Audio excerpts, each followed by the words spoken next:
معمول بناؤ کہ کوئی رات ایسی نہ ہو کہ میں سورہ ملک سنے بغیر سو جاؤں یا پڑھے بغیر سو جاؤں۔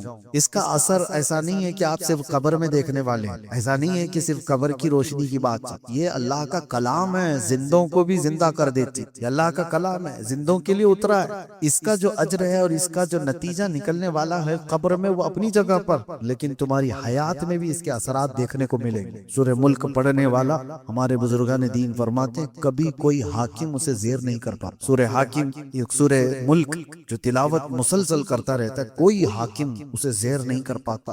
اس کے سامنے آنے والا وہ اپنے آپ مرعوب ہو جاتا ہے، چاہے جتنا بھی دل میں سختیاں لے کر کے رہتا ہو، اور جب اس کے سامنے آ جائے تو پھر وہ جو ہے نرم پڑ جاتا ہے۔ خاص طور پر یہ سورہ ملک کے اثرات جو زندگی پر مرتب ہوتے ہیں، بزرگوں نے فرمایا تو مقدمے وغیرہ جب ہوتے ہیں تو بزرگان دین یہ فرماتے ہیں کہ حاکم کے پاس فیصلہ ہونے سے پہلے اس کی تلاوت کر کے جاؤ، تمہارے چہرے پر اللہ تبارک و تعالیٰ وہ رعب رکھتا ہے۔ بہرحال اس میں جو آیتیں آئی ہیں وہ بھی میں آپ کو سنا دوں کہ اللہ تبارک و تعالیٰ سورہ ملک میں فرما رہا ہے، کیا فرما رہا ہے؟ شروعات یہ تبارک الذی بیدہ الملک وہو علی کل شیء، بلندی ہے عظمت ہے اس ذات کے لیے جس کے دست قدرت میں ساری بادشاہت، بیدہ الملک وہو علی کل شیء قدیر، اور وہ ہر ممکن شے پر قدرت رکھتا ہے۔ الذی خلق الموت والحیات، اسی نے زندگی اور موت کو بنایا ہے۔ کیوں بنایا؟ لیبلوکم ایکم احسن عملا، تاکہ تمہیں آزمایا جائے تم میں اچھے عمل والا کون ہے۔ موت اور حیات اللہ نے اس لیے بنائی ہے تاکہ تمہیں آزمایا جائے تم میں سے اچھے عمل والا کون ہے۔ وہو العزیز الغفور الذی خلق سبع سماوات طباقا، اس نے طبق در طبق 7 آسمان بنائے، اور تم ما تری فی خلق الرحمن من تفاوت، تم رحمان کی پیدائش میں، اس کی تخلیق میں کوئی فرق نہیں پاؤ کہ ٹیڑھا میڑھا کر دیا گیا ہوگا، اندازے کے مطابق بنا دیا گیا ہو۔ ہر چیز اس کے برابر حساب سے بنائی گئی، جو بھی چیز ہے، کوئی بھی جیسے انجینئر کے پلان فیل ہو گئے ہوں، سوچا کچھ اور تھا بن کچھ اور گیا ہو، وہ رحمان کی تخلیق میں ایسی کوئی چیز تم نہیں دیکھو گے۔ آگے کی جو آیتیں ہیں یہ اللہ تعالیٰ کیا فرماتا ہے؟ والذین کفروا بربہم عذاب جہنم، جو اپنے رب سے کا انکار کیے وہ جہنم میں جانے، ان کے لیے جہنم کا عذاب ہے۔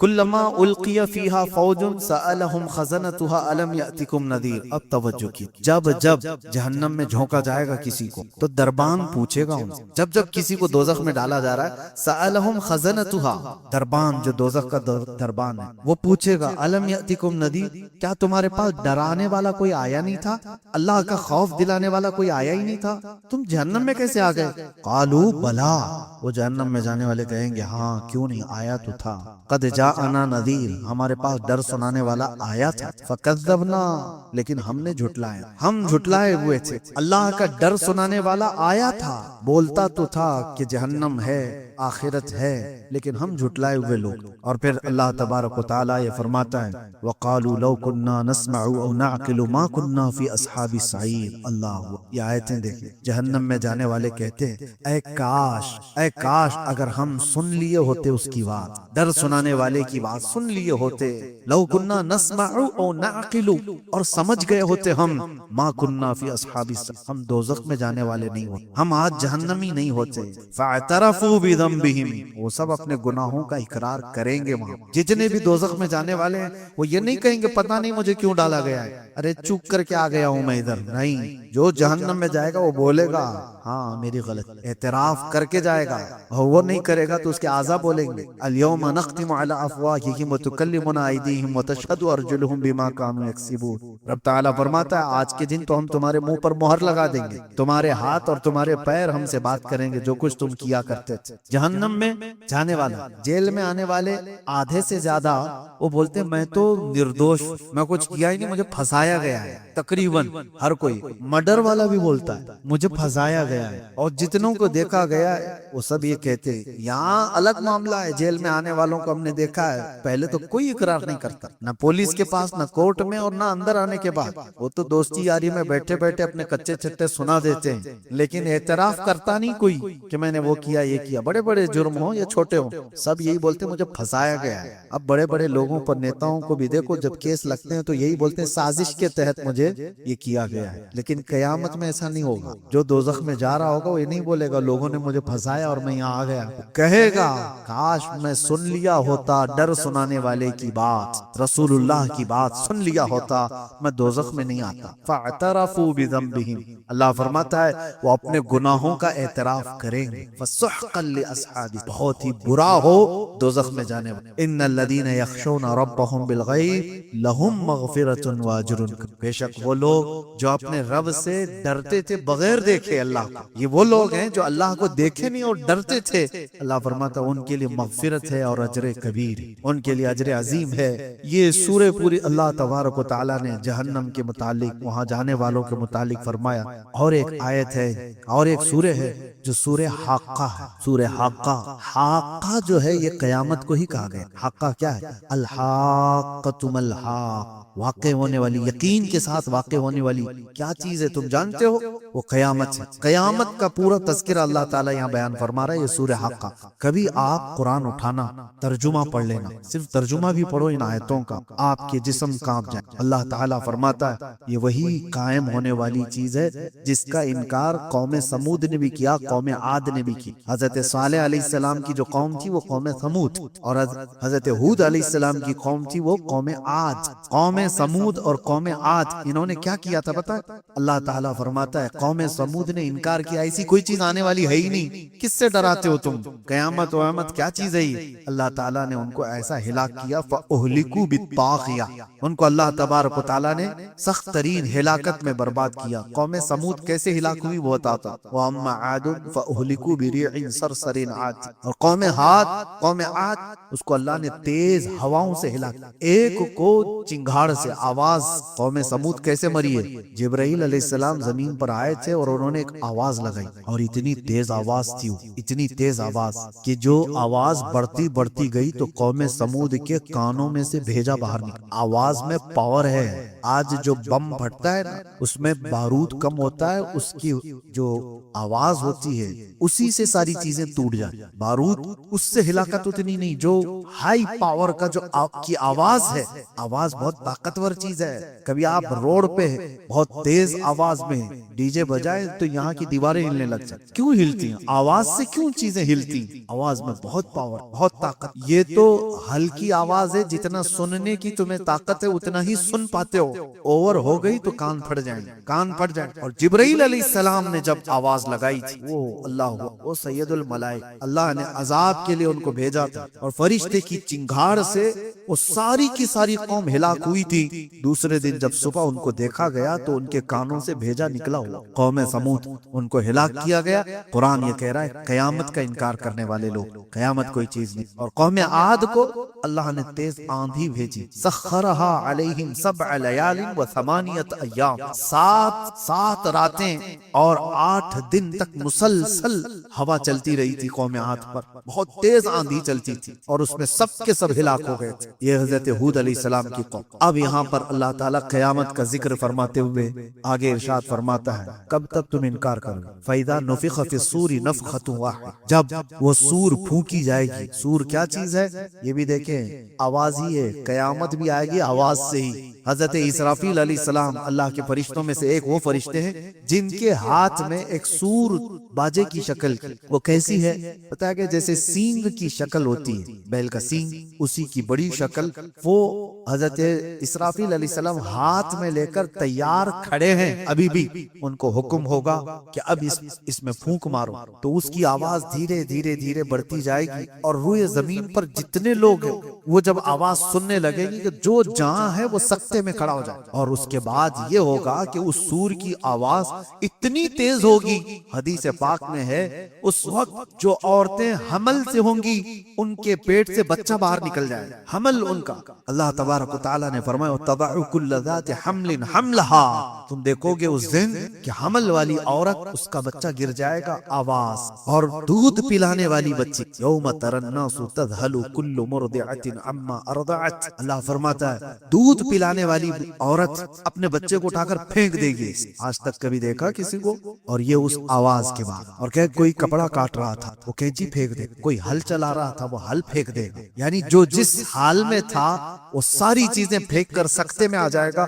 یہ فَإِذَا نُفِخَ فِي الصُّورِ نَفْخَةٌ وَاحِدَةٌ، جب یہ سور پھونکی جائے گی. وَحُمِلَتِ الْأَرْضُ وَالْجِبَالُ فَدُكَّتَا دَكَّةً وَاحِدَةً، اللہ تعالیٰ فرماتا ہے زمین کو اور پہاڑوں کو ملا دیا جائے، اٹھا دیا جائے گا. اور ایسے کہ ایک جھٹکے میں یہ پورے پہاڑ روئی کے پھائے کی طرح سے اڑ رہے ہوں. اب یہی آیتوں کی تفسیر پڑھنا ہو تو آگے آپ پڑھو اذا الشمس كورت واذا النجوم انكدرت واذا الجبال سيرت واذا العشار عطلت، اللہ فرماتا ہے پہاڑ چلائے جائیں واذا البحار سجرت، اور سمندروں میں آگ لگائی جائے، تارے ٹکرا دیے جائیں گے، چاند اور سورج پھٹ جائیں گے. کیا ہوگا اس وقت؟ اور رب تعالیٰ فرماتا ہے فَيَوْمَئِذٍ وَقَعَتِ الْوَاقِعَةُ، پھر وہ واقع ہونے والی چیز تو واقع ہو کر رہے، کچھ نہیں کر پاؤ. وَالْمَلَكُ عَلَىٰ أَرْجَائِهَا وَيَحْمِلُ عَرْشَ رَبِّكَ فَوْقَهُمْ يَوْمَئِذٍ ثَمَانِيَةٌ، اس دن اللہ تعالیٰ کا عرش اٹھانے والے 8 فرشتے ہوں جو رب کا عرش اٹھائے ہوئے ہوں. یہ قیامت کا تذکرہ چل رہا ہے. توجہ،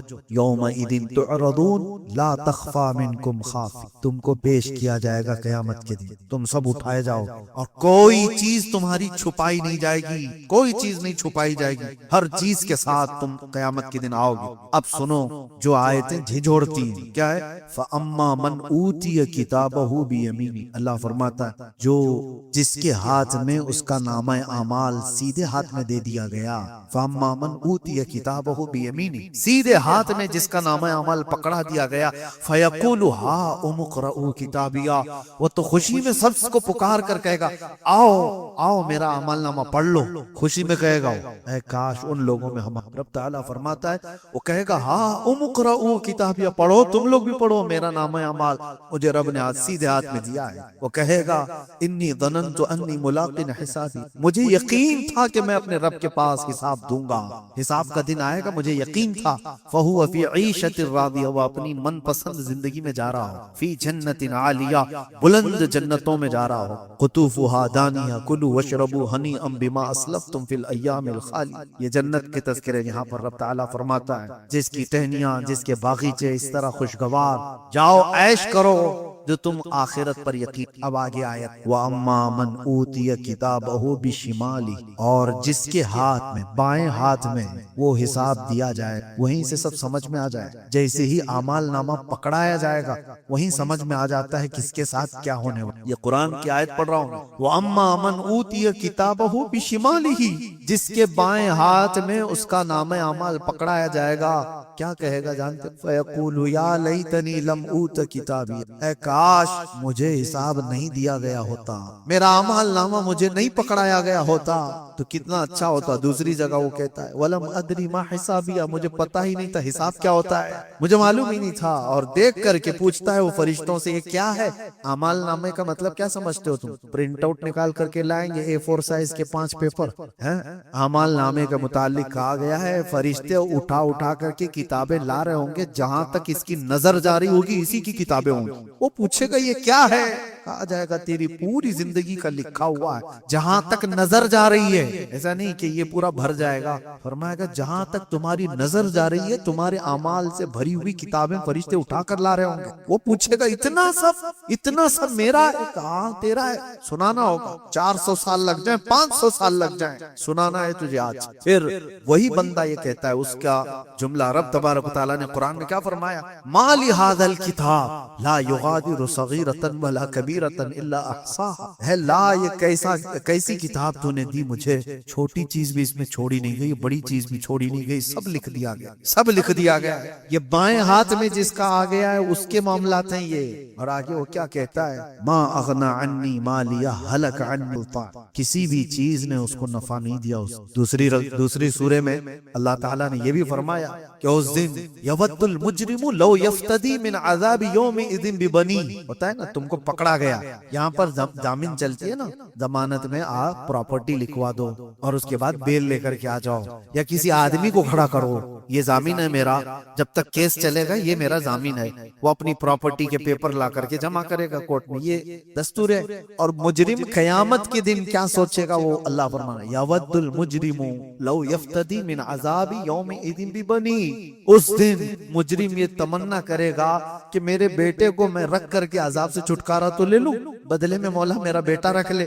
وہ صاحبتہ و اخی, یا میرے بھائی کی بدلے میں یا دوست کے بدلے میں مجھے عذاب سے چھٹکارا دے دیا جائے. اللہ تعالیٰ فرماتا ہے ومن فی الارض جمیعا, جو کچھ بھی زمین میں تھا وہ سب دے کر کے وہ سوچتا ہے عذاب سے مجھے چھٹکارا مل جائے. کوئی بھی تو چیز رکھ لو, میرا گھر تھا دنیا میں, بڑی جائیدادیں تھی, اولاد تھی, بھائی تھے, رشتے تھے, کچھ تو رکھ کر کے مجھے چھٹی دی جائے. اللہ فرماتا ہے کلا, ہرگز ہرگز نہیں, کوئی چیز فدیہ کے طور پر لے کر نہیں چھوڑی جائے گی. فَالْيَوْمَ لَا يُؤْخَذُ مِنْكُمْ فِدْيَةٌ, یہ وہ دن ہے جہاں کوئی فدیہ لے کر کے چھوڑنے والا سسٹم ہی, فدیہ لے کر کے پیسہ دے کر کے چھوڑنے والا سسٹم ہی نہیں ہے. تمہارا حساب تم سے ہوگا. لا تزر وازرۃ وزر اخرى, ایک جان دوسرے جان کے گناہوں کو نہیں اٹھائے گی, تمہارا حساب تم سے ہوگا. اب آگے رب تعالیٰ یہ فرماتا ہے اللہ اکبر, جیسے ہی یہ بائیں ہاتھ والا گڑ گڑا رہا ہوگا حساب کیا ہے مجھے پتا ہی نہیں تھا, یہ عمل نامہ کیا ہے, یہ ابھی کہہ ہی رہا تھا. اللہ فرماتا ہے حکم ہو جائے گا خذوہ فغلوہ, پکڑو اس کو جلدی اور اس کو زنجیروں میں باندھو. ثم الجحیم صلوہ, پھر اس کو جہنم میں پھینک دو. کیسے؟ ثم فی سلسلۃ ذرعھا 70 ذراعا فاسلکوہ, اس کو ایسے چین میں باندھو کہ ہر زنجیر کے اندر 70 زنجیریں اور ہوں. کس کو؟ مجرم کو ایسی زنجیر میں باندھو کہ ہر زنجیر کے 70 اس کے دانے. انہ کان لا یؤمن باللہ العظیم, یہ وہ ہے جو اللہ عظمت والے اللہ پر یقین نہیں رکھتا تھا. اس کو پکڑو. فرشتوں کو حکم ہو گیا, یہ آیتیں جب پڑھتے ہیں نا رونگٹے کھڑے ہو. خذوہ فغلوہ, پکڑو اس کو اور باندھو اس کو. اور ایک ترجمے میں یہ کہا گیا ہے کہ اس کو کھولتے ہوئے عذاب, غلو کو پکاؤ. ثم الجحیم صلوہ, پھر اس کو دوزخ میں پھینک دو, کھینچ کر کے پھینکو. انہ کان لا یؤمن باللہ العظیم, یہ وہ ہے جو عظمت والے اللہ پر یقین نہیں رکھتا تھا. ولا یحض علی طعام المسکین, یہ کبھی مسکین کو کھانا کھلانے کی رغبت بھی نہیں. فلیس لہ اليوم ہاہنا حمیم, آج اس کے لیے یہاں پر مائے حمیم کے علاوہ کچھ نہیں ہے. اب سنو مائے حمیم کیا ہے؟ جہنم کا وہ پانی جو سارے مجرموں کا پیپ جو نکلا ہوگا اس کو کھولایا پکایا جائے, جو زخموں سے پیپ نکلتا ہے اس کو کھولایا جائے گا, اور یہ جہنمی کو پینے کے لیے دیا جائے گا. تو کہا گیا اتنا کھولتا ہوا ہوگا, اتنا گرم کہ وہ ابھی مٹکا اٹھایا ہوگا کہ اس کی گرمی سے اس کا نیچے کا ہونٹ جھلس کے زمین تک لٹک جائے. یہ مائے حمیم. اللہ فرماتا فلیس لہ اليوم ہاہنا حمیم, آج کے دن اس کو حمیم کے علاوہ کچھ نہیں دیا جائے. حمیم دو اس کو. اور وہی پانی کو جب وہ نگلنے کی کوشش کرے گا, ایک تو ہونٹ لٹک کر کے گر گیا اس کے جھلس کر تپش سے, اور جیسے ہی وہ اندر ڈالتا ہے فرمایا گیا کہ پیٹ میں جاتی ہی اس کی انتڑیاں پیچھے کے مقام سے نکل جائیں. یہ حمیم جس کا ذکر اللہ فرمایا. ولا طعام الا من غسل, اور غسلین کے علاوہ کھانے کی کوئی چیز اس کو نہیں دی. اور یہ تھوڑا کا پھل وہاں پر دیا جائے, زقوم اس کو کہا گیا ہے. ان شجرۃ الزقوم, شجرہ زقوم جو جہنم میں ہوگا اس دن اسے دیا جائے گا. اتنے کانٹے کا ہوگا کہ وہ کھا تو نہیں سکے گا, لیکن کھائے گا تو اس کے حلق سے پورے کانٹے باہر. اسی کو نگلنے کے لیے پانی مانگے گا تو مائے حمیم دیا جائے. لا یأکلہ الا الخاطئون, آخر میں اللہ فرما ایک بات, یہ میں کسی کو نہیں کھلاؤں گا سوائے خطا کرنے, صرف خاطئون کو میں کھلاؤں گا. وہ ارحم الراحمین ہے, ہر ایک کے لیے نہیں. لیکن یہاں قرآن میں آج اس نے جگہ جگہ پر ہمیں جب تنبیہ کی, تو پھر بندہ اگر کفر کیا اور انکار کیا اور پیٹھ دکھا کر بھاگا ہے تو پھر اس سے پوچھا جائے گا الم یأتکم نذیر. میں نے سورہ ملک کی آیت آپ کے سامنے پڑھی کہ ان سے دربان پوچھے گا کیا تجھے ڈر سنانے والا نہیں آیا تھا تیرے پاس؟ قالوا بھلا, ہاں آیا تھا. فکذبنا, ہم ہی جھٹلائے ہوئے, ہم نے اس کی بات نہیں مانی. اسی لیے آج لے ان کی پناہ, آج مدد مانگو, کل نہ مانیں گے قیامت میں. اگر مان قیامت کے دن تو بہت لوگ وہاں کی ہیبت دیکھ کر کے ماننے کو تیار ہوں گے, لیکن آج مان. اپنے آپ کو جہنم کے عذابات کا ذکر کر کے جو بندہ ڈر گیا اس کے لیے بشارت سنا کر میں اپنی گفتگو ختم کرتا ہوں. ویسے صورتیں بہت ہیں آج جو ہم نے تلاوت کی, جیسے قیامت کا یہ ذکر پوری سورہ میں میں الحاقۃ ما الحاقہ، اسی طرح پوری سورہ قیامہ بھی ہے، لا اقسم بیوم القیامہ 29ویں پارے میں، ولا اقسم بالنفس اللوامہ ایحسب الانسان ان لن نجمع عظامہ، کیا انسان یہ گمان کر بیٹھا ہے کہ ہم اس کی ہڈیاں نہیں جوڑ پائیں گے؟ اللہ فرما رہا ہے یہ ان کفار و مشرکین کے لیے جو اپنے مردوں کو جلا کر راکھ کر کے پانی میں بہاتی کہ ان کو پھر کوئی زندہ نہ کر سکے، مر گیا استھیاں ختم کر دو تاکہ اس کے ساتھ کچھ نہ ہو سکے۔ اللہ فرماتا ہے ایحسب الانسان ان لن نجمع عظامہ، انسان یہ سوچا ہے کہ ہم اس کی ہڈیاں جوڑ نہیں پائیں گے؟ بلا قادرین علی ان نسوی بنانا، ہم اس کے پور پور کو جوڑنے پر قدرت رکھتے۔ جو رب تعالیٰ تمہیں پانی کے ایک قطرے سے پیدا کیا ہو ماں کے پیٹ میں، کیا وہ تمہارے ختم ہونے کے بعد دوبارہ نہیں زندہ کرے گا؟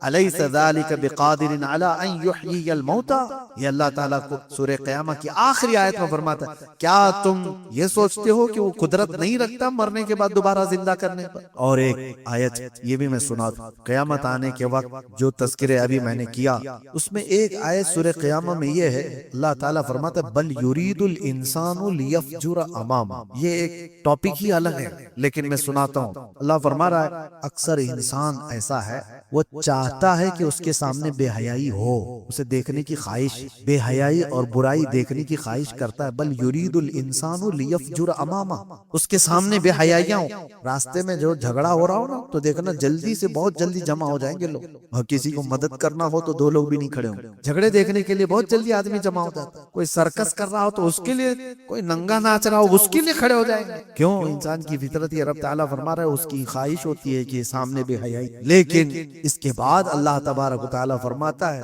تم یہ دیکھنے کی یہاں دنیا میں خواہش رکھتے تھے، آؤ اب قیامت کے دن تمہیں دکھایا جائے، تم نے اپنی آنکھوں سے جو جو دیکھا ہے وہ سب منظر یہاں دکھایا جائے۔ اللہ کریم ہم سب کو مرنے سے پہلے، انجیل جو تھی وہ اللہ کی کتاب ہے، لیکن بعد میں عیسائیوں نے اس میں جو خرد برد کیا ہے وہ آج صاف نظر آتا ہے۔ کچھ پرانی انجیل کو اٹھائیں تو کچھ اور دکھتا ہے، نئی انجیل کو اٹھائیں تو کچھ اور دکھتا ہے، اسی صفحے پر اسی لائن میں پہلے کچھ اور آرڈر دکھ رہا ہے، آج کچھ اور آرڈر ہے۔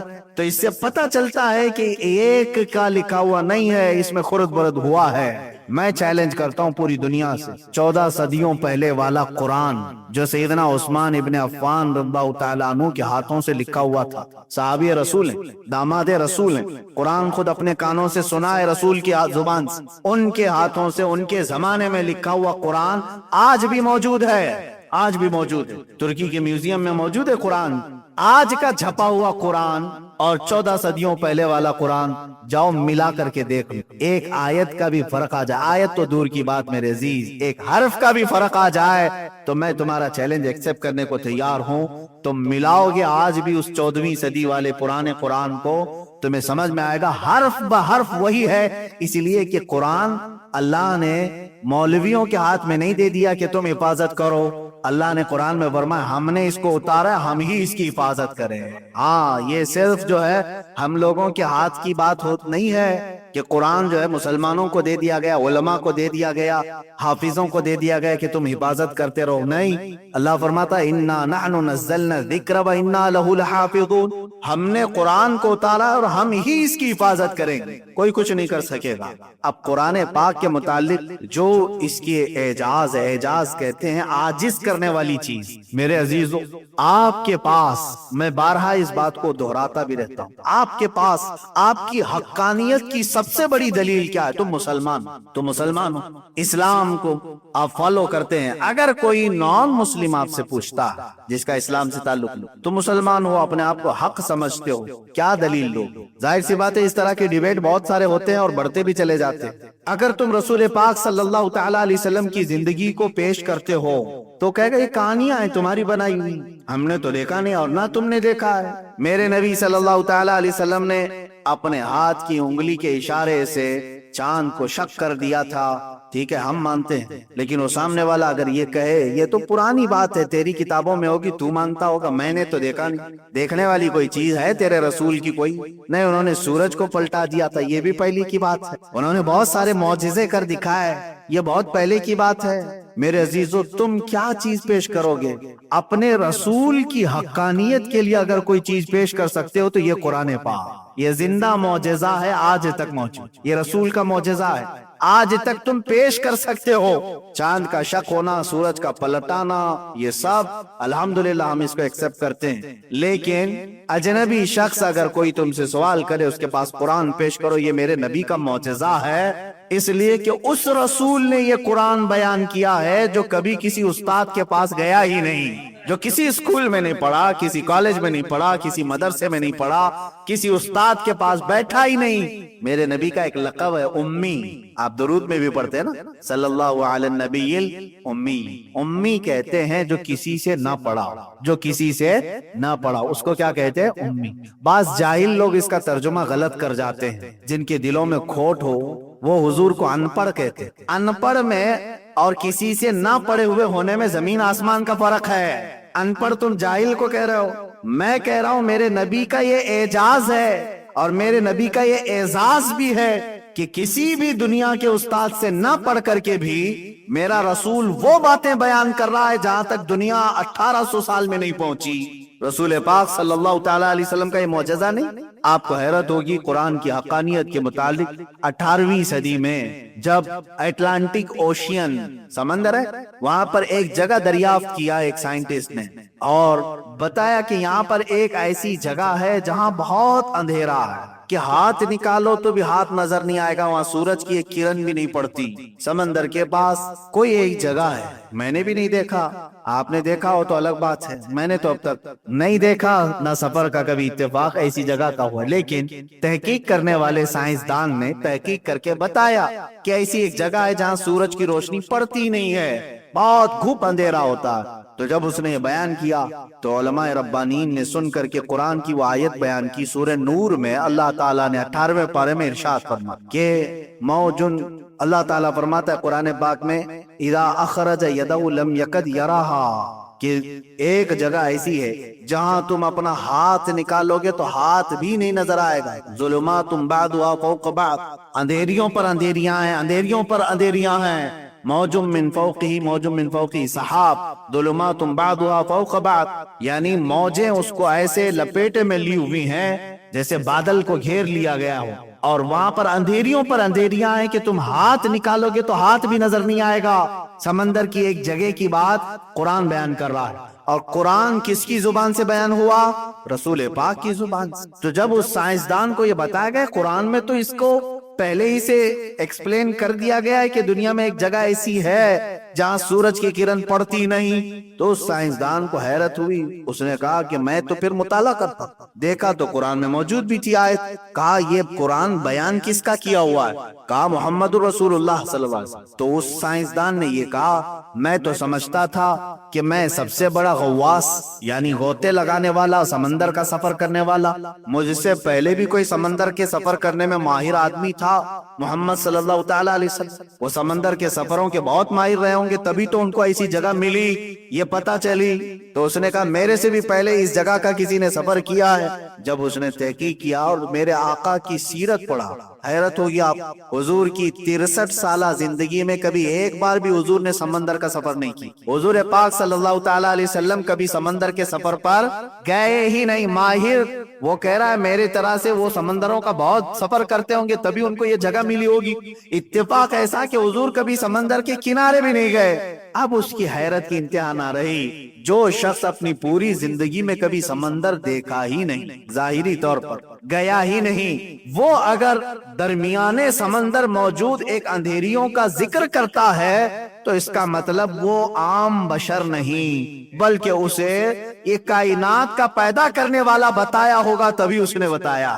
عزیزان گرامی وقار، قرآن کا ایک نہیں کئی معجزے ہیں. رسول پاک کی زبان سے ان چیزوں کو اللہ نے بیان کر دیا جو ایک عام آدمی نہیں بول سکتا. آج سائنس ترقی کر چکی ہے نا، سائنس میں آج ایمبریولوجی کو لے لیں، بچے کے پیدا ہونے کے جو مرحلے ہیں آج معلوم کیا گیا ہے. اچھا مائکروسکوپ جو ہے، خوردبین جو چھوٹے کو بڑا کر کے دکھاتی ہے، یہ بھی کب ایجاد ہوئی؟ مشکل سے 200 سال ہوئے. 200 سال وہ بھی جب شروع کی مشین تھی مائکروسکوپ، وہ اتنا چھوٹا ذرہ نہیں دیکھ سکتی تھی جو آج دیکھ رہی. ترقی ہوتے آئی ہے، اور سونوگرافی، ایکس رے اور یہ جو سی ٹی سکین کے ذریعے سے اندر کی چیزیں معلوم کرنا، پیٹ کے اندر کی، یہ سب کی ترقی 100 سال سے زیادہ کی تاریخ نہیں ہے. 100 سال سے زیادہ یا 150 200 سال سے زیادہ کی تاریخ نہیں ہے۔ پیٹ کے اندر کی چیزیں معلوم کرنے کی تاریخ نہ سائنس کے پاس تھی، نہ امریکہ، یورپ، کسی کے پاس نہیں۔ یہ میرا چیلنج، اور میں کب کی بات کر رہا ہوں؟ 1400 سال پہلے، تمہاری ترقی سے بھی 1200 سال پہلے، عرب کی اس سرزمین پر جہاں خانہ کعبہ ہے، مکہ مکرمہ ہے یا مدینہ طیبہ، ارے میاں وہاں پر تو سواریاں گھوڑوں کی اور اونٹوں کی کرنے والے لوگ، اس زمانے میں محمد عربی صلی اللہ تعالی علیہ وسلم کی زبان سے اللہ تعالی یہ کہلوا رہا ہے، ثم خلقنا النطفة علقة فخلقنا العلقة مضغة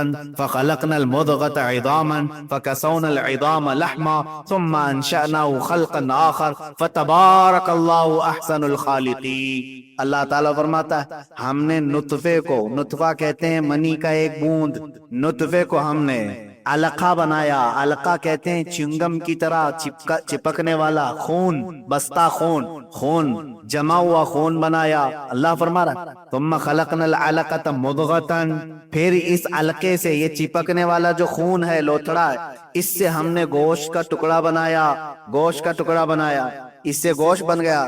اب پھر اس میں اللہ فرماتا ہے فَخَلَقْنَا الْمُضْغَةَ عِظَامًا، پھر اس گوشت کے ٹکڑے میں ہم نے ہڈیاں ڈالی، فَخَلَقْنَا الْمُضْغَةَ عِظَامًا فَكَسَوْنَا الْعِظَامَ لَحْمًا، پھر جب ہڈیاں بھی بن گئی، گوشت بھی ہو گیا، تو ہم نے اس کے اوپر چمڑی چڑھا دی، اور پھر آخر میں اللہ فرماتا ہے ہم نے اس کو ایک بہترین شکل دے کر دنیا میں بھیجا۔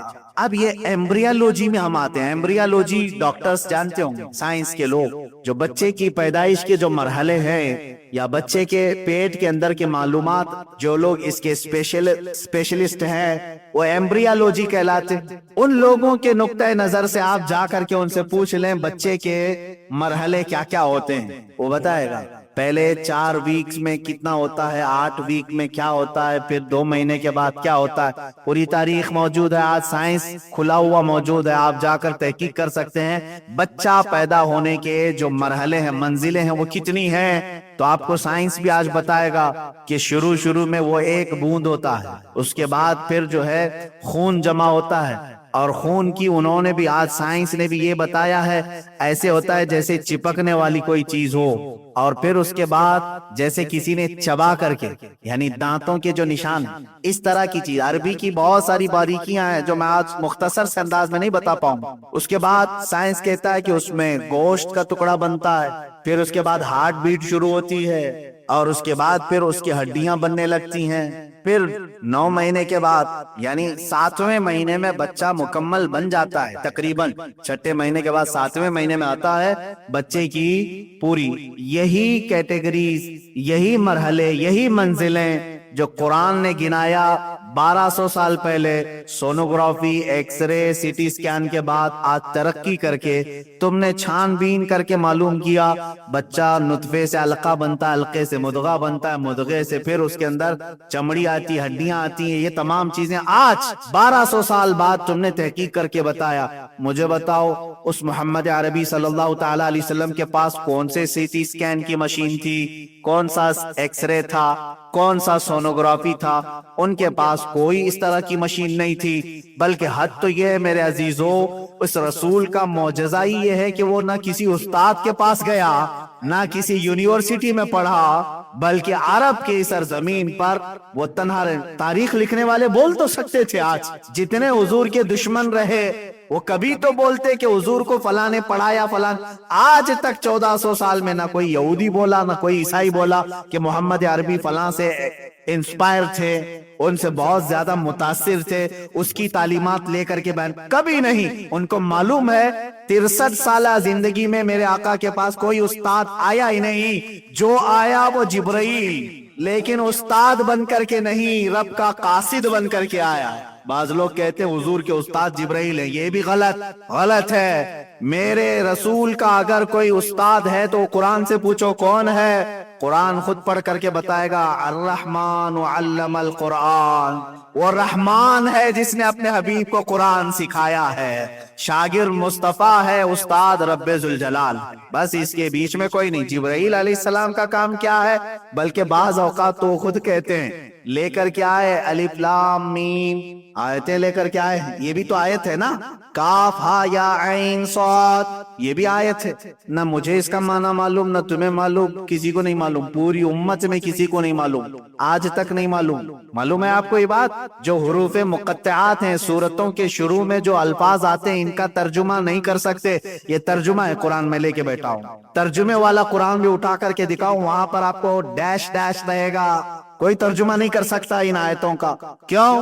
یہ اللہ اور مصطفیٰ کے درمیان کے راز، حتیٰ کہ جبرائیل امین علیہ الصلوۃ والتسلیم کو بھی ان آیتوں کے معنی نہیں بتائے گئے۔ اگر وہ استاد ہوتے تو حضور پاک صلی اللہ تعالی علیہ وسلم ان سے پوچھ لیتے نا کہ جبرائیل یہ کاف ہا یا عین صاد کا کیا معنی ہے؟ نہیں، میرے آقا کو معلوم تھا جبرائیل کا کام صرف پیغام پہنچانا ہے اور علم دینا تو اللہ کا کام ہے۔ میرے عزیزو، اب یہاں چیلنج سب سے بڑا یہ ہے کہ قرآن اس رسول کی زبان سے بیان کرایا گیا جو رسول کبھی کسی استاد کے پاس گیا ہے۔ کیا یہ معجزہ نہیں ہے؟ یہ معجزہ نہیں ہے؟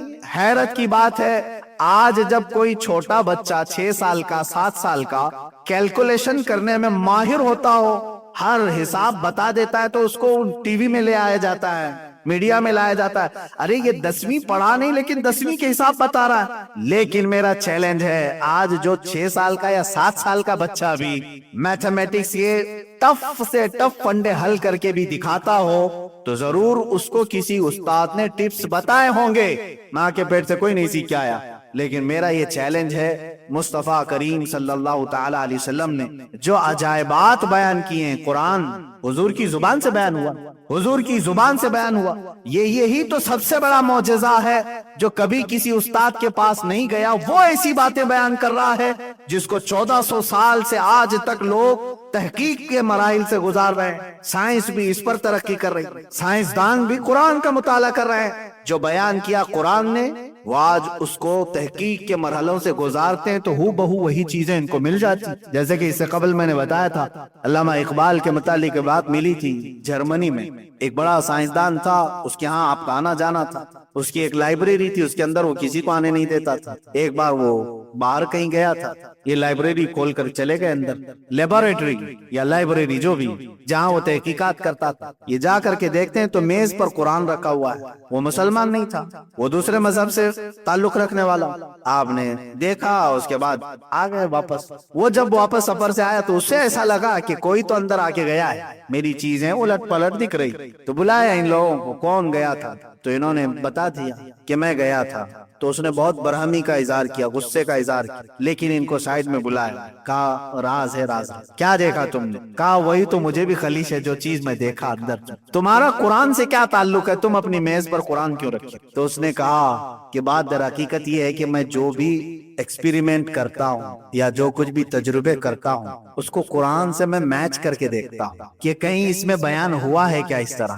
اگر اس میں کچھ بھی ایسی چیز بیان ہوئی ہے اسی پر میں اپنا وقت لگاتا ہوں، اس لیے کہ مجھے یقین ہوتا ہے اس میں جو بیان کی گئی ہے اس پر محنت کروں گا تو کچھ نہ کچھ بن کے ضرور نکلے گا۔ میرے عزیزو، دنیا اس پر تحقیق کرتے کرتے بہت دور پہنچ گئی۔ جس کے لیے قرآن آیا وہ قوم اس کو بہت اوپر رکھ کر کے سو گئی۔ اسی لیے علامہ اقبال نے کہا تھا، وہ زمانے میں معزز تھے مسلمان ہو کر، وہ زمانے میں معزز تھے مسلمان ہو کر، آج ہم خار ہوئے ہیں تاریک قرآن ہو کر، آج ہم جو ذلیل ہوئے قرآن چھوڑ کر۔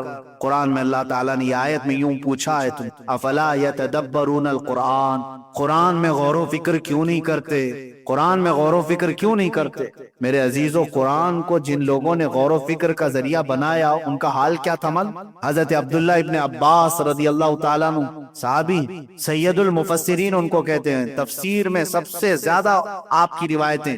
حضرت عبداللہ ابن عباس فرماتے ہیں، میں قرآن کو اتنا پڑھتا ہوں کہ اگر میری زندگی میں جو کچھ بھی معاملات ہوتے ہیں میں قرآن سے ڈھونڈتا ہوں، یہاں تک کہ حضرت عبداللہ ابن عباس فرماتے ہیں میرے اونٹ کی نکیل کی رسی بھی گم ہو جائے میں قرآن سے تلاشتا ہوں. یہ حیرت کی بات ہے، کہاں اونٹ کے گلے کی رسی اور کہاں قرآن پاک. لیکن یہ قرآن ایک ایسا سمندر ہے جو جتنے غوطے لگائے گا اتنی موتیاں نکال لائے گا. اس کی مثال ایسی ہی ہے، بعض وہ لوگ ہیں جو سمندر دیکھنے کے لیے دور کھڑے رہتے ہیں، بعض وہ ہیں جو تھوڑا بہت اپنے پیر گیلے کر لیتے ہیں، لیکن بعض ایک جماعت ایسی ہے جو اس کے اندر غوطے لگاتی ہے، یا تو مچھلیاں پکڑنے کے لیے یا تو پھر موتیاں سیپ ڈھونڈنے کے لیے. 3 جماعتیں بتائی گئی ہیں سمندر کے پاس رہتی، ایک صرف نظارہ کرنے والی، اور ایک صرف پیر بھگونے والی، اور ایک غوطے لگانے والی. کہا کہ ابھی آپ کو بتائیں کہ یہ تینوں جماعتیں کون سی ہیں. کہا یہ عوام الناس جو نمازیں تو پڑھتی ہیں، قرآن سننا تو چاہتی ہیں، پسند تو کرتی ہیں، لیکن قرآن میں اندر داخل ہونا نہیں چاہتی. یہ وہی لوگ ہیں جو سمندر کے کنارے کھڑے ہونے والے ہیں، بس دیکھتے ہیں. اور بعض وہ ہیں جو پیر دھو لیتے ہیں، یہ وہ علماء ہیں جو تھوڑے بہت قرآن پاک کی آیتیں، جیسے ہم جیسے لوگ بھی ہوں گے، یعنی ہم دور سے تو نہیں دیکھ رہے. اتنا تو اللہ کا فضل ہے کہ ہم نے قرآن پڑھا بھی، یاد بھی کیا، اور اس کی ترجمہ اور تفسیر تک چلے گئے، تو پیر دھونے والوں میں کم سے کم نام آ گئے. لیکن فرمایا گیا کہ وہ جماعت جو غوطے لگاتی ہے وہ امام اعظم ابو حنیفہ، امام شافعی، امام مالک، امام احمد بن حنبل، یہ وہ لوگ ہیں جو قرآن پڑھتے ہیں اور اس کی باریکیاں اور اس کے اندر کی موتیاں نکال کر کے قوم کو پیش کرتے ہیں. تو یہ 3 جماعتیں ہیں. اب آپ کا کون سی جماعت میں نام آتا ہے یہ آپ کو ڈیسیژن لینا ہے، آپ کا فیصلہ ہے. بلکہ میں سمجھتا ہوں بعض تو وہ ہوں گے جو سمندر سے ڈر کے روڈ پہ ہی کھڑے ہوتے ہوں گے، دیکھتے بھی نہیں ہوں گے، قریب بھی نہیں جاتے ہوں. ایسی بھی جماعت ہے، وہ جانا بھی نہیں چاہتے ہو قرآن کے قریب. آج شاید ان لوگوں میں بھی کئی لوگوں کا نام شامل ہو سکتا ہے. الحمدللہ مسجدوں میں آنے والے کم سے کم اتنا تو ہے کہ قرآن سنتے ہیں، نمازوں میں قرآن سنتے ہیں، یا پھر کسی اور موقع پر قرآن سن لیتے ہیں، لیکن اس پہ غور و فکر نہیں کرتے، نہ ہی اس کے ترجمے کی طرف جاتے، نہ تفسیر کی طرف. اتنا تو ہے کہ قرآن دیکھتے ہیں، چومتے ہیں، چھوتے ہیں. اور بعض لوگ قسم کھانے کے لیے اٹھا بھی لیتے ہیں، یا میتوں پر پڑھنے کے لیے قرآن خوانی کروا لیتے ہیں، اتنا تو کر ہی لیتے ہیں. اور بعض علماء ہیں جو قرآن پاک کے ترجمے پڑھ لیتے ہیں، تفسیریں پڑھ لیتے ہیں اور بیان بھی کر لیتے ہیں. لیکن وہ جماعت آپ نظر نہیں آتی جو غوطے لگاتی تھی، سمندر میں ڈوب کر کے موتیاں نکالتی تھی، وہ جماعت اب نظر نہیں آئی. لیکن میرے عزیزو، ان 3 جماعتوں کے علاوہ چوتھے میں نہ آ جاؤ، جو قرآن کو چھونا بھی نہیں چاہتے، دیکھنا بھی نہیں چاہتے، ورنہ ہلاکت ہوگی. اسی لیے فرمایا حدیث پاک میں ہے، جس گھر میں قرآن کی تلاوت نہیں ہوتی وہاں مردے رہتے ہیں. اس گھر میں مردے رہتے ہیں. کس کے گھر میں مردے رہتے ہیں ان کو خود معلوم ہونا چاہیے. عورتوں کو چاہیے کہ قرآن کی تلاوت کریں، بچوں کو قرآن کی تلاوت سکھائیں. حضرت عبداللہ ابن مسعود رضی اللہ تعالیٰ عنہ سے متعلق ایک روایت ملتی کہ جب قحط آ گیا لوگ پریشان تھے، لیکن آپ خوشحال تھے، اور آپ کے پیشانی پر ذرا برابر بل نہیں. کچھ لوگوں نے پوچھا قحط سالی کا کچھ خوف نہیں آپ کو؟ کہا نہیں، ڈر نہیں ہے، اس لیے کہ میں نے رسول کریم صلی اللہ تعالیٰ علیہ وسلم سے سنا جس کے گھر میں اس کی بچیاں یا بچے سورہ واقعہ پڑھتے ہیں وہ کبھی محتاج نہیں. میں اپنی بچیوں کو سورہ واقعہ کی تلاوت روزانہ کرواتا ہوں، مجھے قحط کا کوئی خوف نہیں. عزیزان گرامی وقار، آپ بھی کیا اپنے بچوں اور بچیوں کو اس طرح کی روٹین میں لگاتے ہیں؟ خود کو بھی تو چاہیے. آج چلو قرآن اٹھانے میں اگر تمہیں بھاری لگتا ہے تو ہر ایک کے موبائل میں آ چکا ہے. موبائل تو ایسا تمہارا یار ہے کہ اس سے دور رہتے نہیں ہو، نہ سونے کے وقت، نہ کھانے کے وقت، نہ طہارت میں جانے کے وقت، کہیں نہیں چھوڑتے اس. اتنا قریبی یہ لنگوٹ یار ہے، اس کے باوجود اس کے استعمال میں کبھی اس کے نصیب میں اس کی اسکرین پر قرآن کھولنا نہیں آتا. ڈاؤن لوڈ کر لو، قرآن پاک رکھ لو، کبھی تو نکالو قرآن پاک.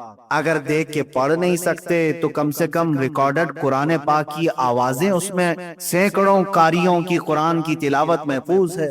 اے نوجوانوں، اگر تمہارے پاس دیکھ کر کے پڑھنے کا اتنا موقع نہیں مل رہا ہے تو تم ایئر فون لگا کر کے گندے اور غلیظ گانے سننے سے بہتر ہے کہ قرآن کے نغمے سن. اپنے کانوں میں ایئر فون لگا کر کے بہت ساری چیزیں تم سنتے رہتے ہو، قرآن سنو. اگرچہ تمہیں سمجھ میں نہ آئے، لیکن ایک بات یاد رکھو، قرآن بارش ہے، تمہارے دل کو دھوتا رہے گا.